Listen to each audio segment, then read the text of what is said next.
What's up mga kaonsi? Dito ako sa tropa. Sa farm niya na naman. No? Sarap dito mag-inom mga kaonsi to. Farm.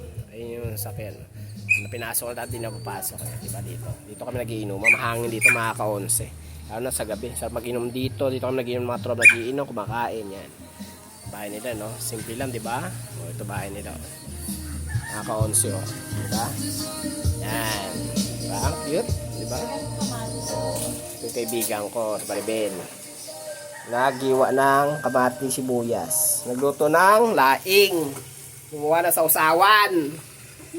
Tapos nagdala naman si Labs Beshi pala. Labs syempre. Labs ang kaibigan. Beshi ng marinated na liempo. Diba? Para sa tanghalian namin. Partner ng laing. Sa kasama lang dito pulutan na ako. After kumain, anong gagawin? Papahinga. Tapos, magpapainit kami ng mga katawan namin.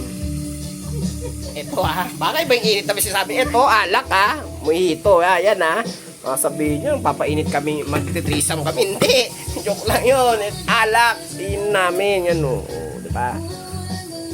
Tapos ito papulutan namin. Kaya nag-iwag si Beshi Maribel ng sibuyas sa kamatis yan. Halo scramble. Sarap din sa pulutan nila. Diba?